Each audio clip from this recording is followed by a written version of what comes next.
جو بھی شخص اپنی زیورات کی زکوٰۃ ادا نہیں کرتا تو ان زیوراتوں کو زہریلا ناگ کی شکل دے دیا جائے گا اور اس کو گلے میں ڈال دیا جائے گا۔ اور اسی طریقے بسم اللہ الرحمن الرحیم۔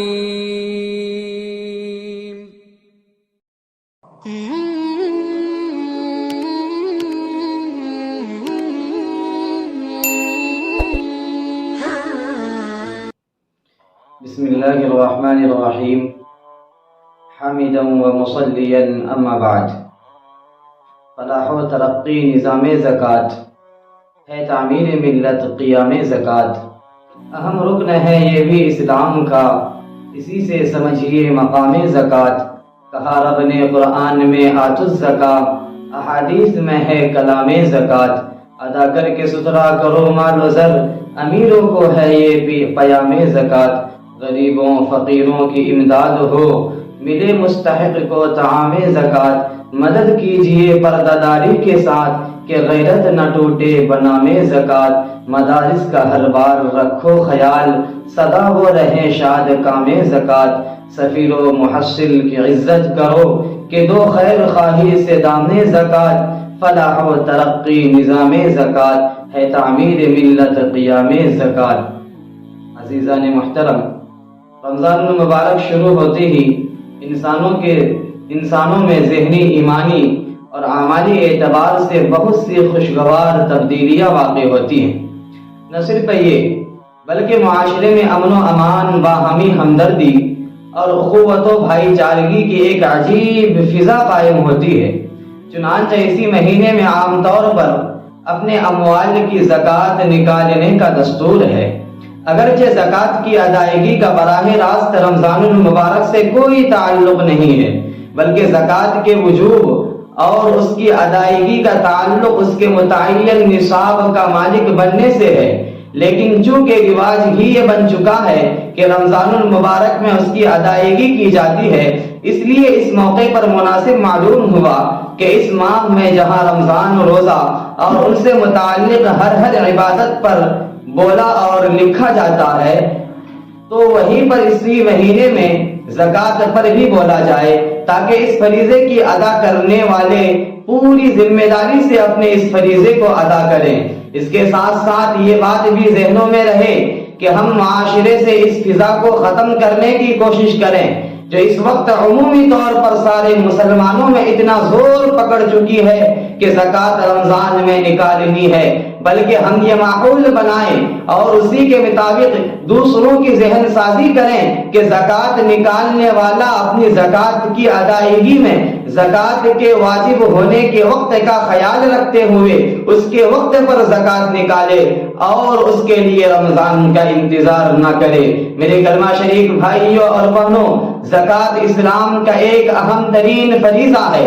اس کی فرضیت شریعت کے قطعی دلائل سے ثابت ہے، جن کا انکار کرنا کفر ہے۔ ایسا شخص دائرہ اسلام سے اسی طرح خارج ہو جاتا ہے جیسے نماز کا انکار کرنے والا شخص اسلام سے نکل جاتا ہے۔ زکوٰۃ کی فرضیت ہجرت مدینہ سے پہلے ہوئی، جبکہ دوسری طرف بہت سی آیات اور احادیث سے معلوم ہوتا ہے کہ اس کی فرضیت ہجرت کے بعد ہوئی۔ چنانچہ اس بارے میں علامہ ابن کثیر رحمۃ اللہ علیہ نے لکھا ہے کہ نفس فرضیت تو جہاد سے پہلے ہو گئی تھی، لیکن اس کے تفصیلی احکامات ہجرت کے بعد نازل ہوئی۔ میرے پیارے بھائیوں اور عزت دار ماؤں اور بہنوں، زکوٰۃ اللہ رب العزت کی جانب سے جاری کردہ وجوبی حکم ہے، جس کا پورا کرنا ہر صاحب نصاب مسلم پر ضروری ہے۔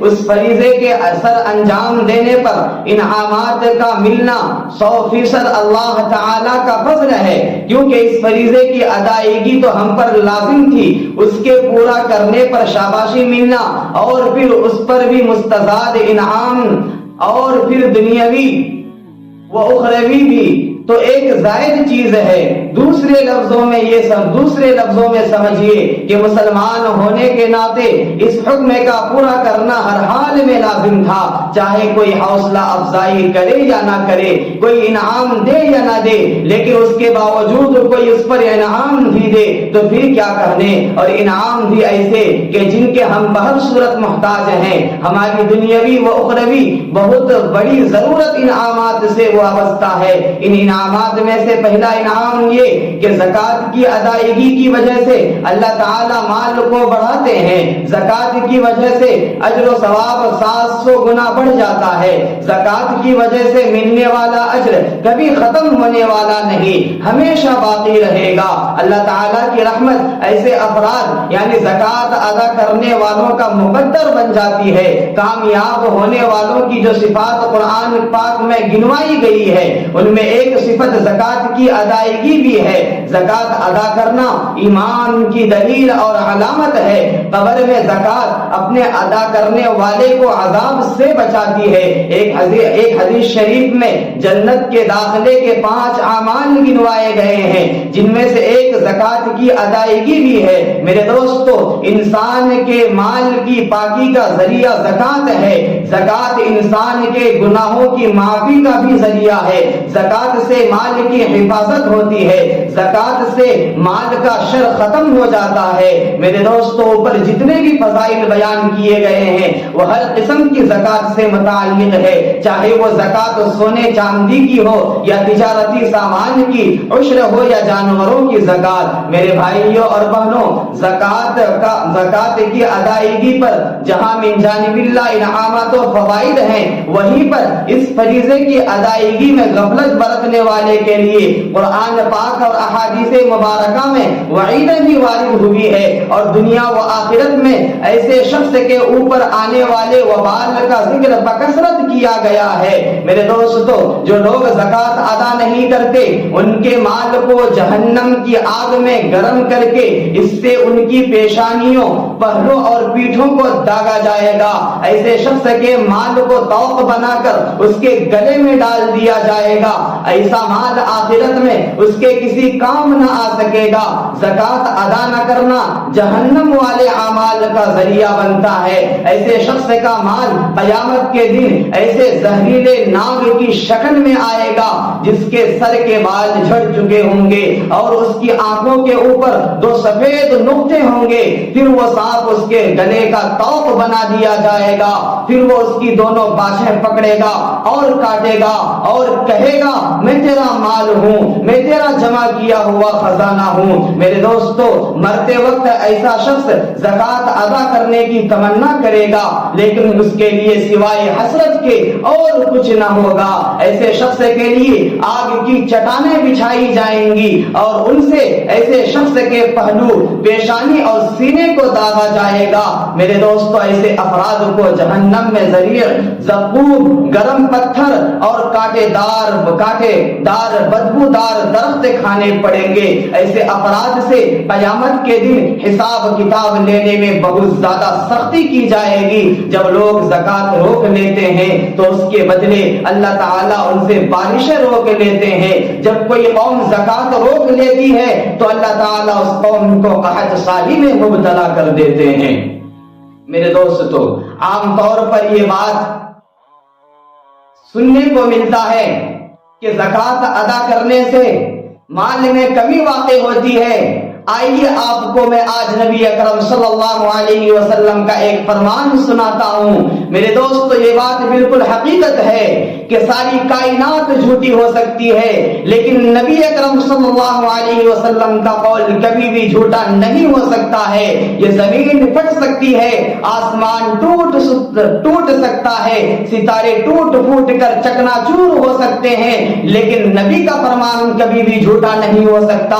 نبی اکرم صلی اللہ اللہ علیہ وسلم نے ارشاد فرمایا میں 3 چیزوں پر قسم کھاتا ہوں اور تمہیں ایک اہم بات بتاتا ہوں، تم اسے یاد رکھنا۔ آقا علیہ الصلوۃ والسلام نے ارشاد فرمایا کسی بندے کا مال زکات و صدقہ سے کم نہیں ہوتا ہے۔ میرے دوستو آپ اندازہ لگائیں کہ نبی اپنی زبان مبارک سے ارشاد فرما رہے ہیں اور قسم کھا کر کے کہہ رہے ہیں کہ زکات ادا کرنے سے مال میں کبھی بھی کمی واقع نہیں ہوتی ہے۔ اسی طریقے سے جس بندے پر بھی ظلم کیا جاتا ہے اور وہ اس پر صبر کرتا ہے تو اللہ تعالیٰ اس کی عزت میں اضافہ فرماتے ہیں، اور جو بندہ بھی سوال کا دروازہ کھولتا ہے تو اللہ تعالیٰ اس پر فقر اور تنگ دستی کا دروازہ کھول دیتے ہیں۔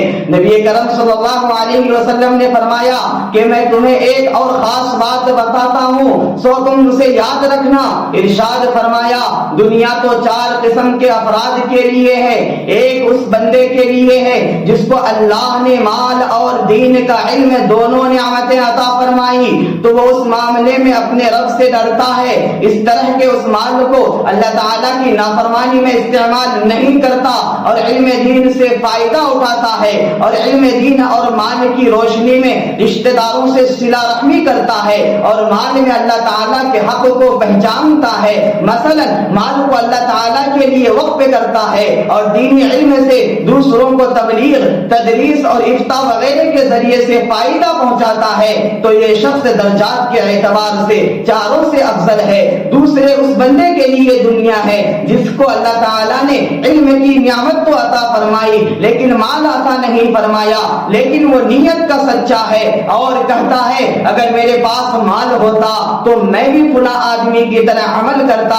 جو کہ رشتہ داروں سے صلہ رحمی کرتا ہے اور اس میں اللہ تعالیٰ کے حق کو سمجھ کر عمل کرتا ہے تو یہ شخص اپنی نیت کے مطابق صلہ پاتا ہے اور اس شخص کا اس سے پہلے شخص کا ثواب برابر ہے۔ میرے دوستو تیسرے اس بندے کے لیے ہے جس کو اللہ تعالیٰ نے مال کی نعمت عطا فرمائی لیکن علم کی نعمت عطا نہیں فرمائی تو وہ علم کے بغیر اپنے مال کو خرچ کرنے میں اپنے رب سے نہیں ڈرتا اور نہ ہی اس مال سے صلہ رحمی کرتا ہے اور نہ ہی اس مال میں اللہ تعالیٰ کے حق کو سمجھتا ہے تو درجات میں یہ سب سے بدتر بندہ ہے۔ چوتھے اس بندے کے لیے ہے جس کو اللہ تعالیٰ نے نہ تو مال کی نعمت عطا فرمائی اور نہ علم کی تو وہ کہتا ہے اگر میرے پاس مال ہوتا تو میں بھی اس مال کے سلسلے میں فلاں بندے کی طرح عمل کرتا جو اپنے مال کے خرچ کرنے میں اللہ تعالیٰ سے نہیں ڈرتا اور نہ ہی صلہ رحمی کرتا ہے اور نہ ہی مال میں اللہ تعالیٰ کے حق کو سمجھتا ہے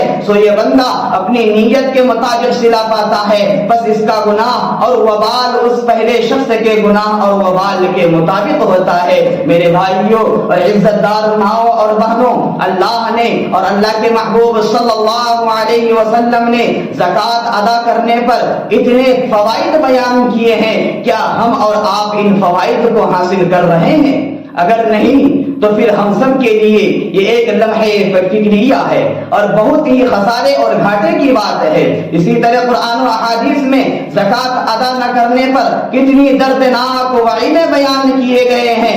اگر ہم اور آپ اپنے مال اور زیورات کی زکوٰۃ ادا نہیں کریں گے تو پھر ہمیں ان دردناک عذابوں کو بھگتنا پڑے گا۔ میرے بھائیوں اور بہنوں، اگر آج ہمارے معاشرے کا سرسری جائزہ لیا جائے اور سروے کیا جائے تو معلوم ہوگا کہ 90% عورتوں کے پاس اتنی زیورات ہیں کہ ان پر زکوٰۃ فرض ہے۔ ان میں شاید 10% عورتیں ہی زکوٰۃ ادا کرتی ہیں اور باقی 80% عورتیں کوتاہی کرتی ہیں اور زکوٰۃ ادا نہیں کرتی، اور سرجا پوری سماج تو اس کوتاہی سے اوروں کے مقابلے میں زیادہ دوچار ہے اور یہ کوتاہی اس سماج کے اندر زیادہ پائی جاتی ہے۔ میری ماؤں اور بہنوں، ذرا سوچیں کہ اگر ہم نے اپنی زیورات کی زکوٰۃ کو ادا نہیں کیا تو قرآن و احادیث کے اندر جتنی وعیدیں بیان کیے گئے ہیں کہ جو بھی شخص اپنی زیورات کی زکوٰۃ ادا نہیں کرتا تو ان زیوراتوں کو زہریلا ناگ کی شکل دے دیا جائے گا اور اس کو گلے میں ڈال دیا جائے گا اور اسی طریقے سے ان کی زیورات کو پگھلا کر ان پر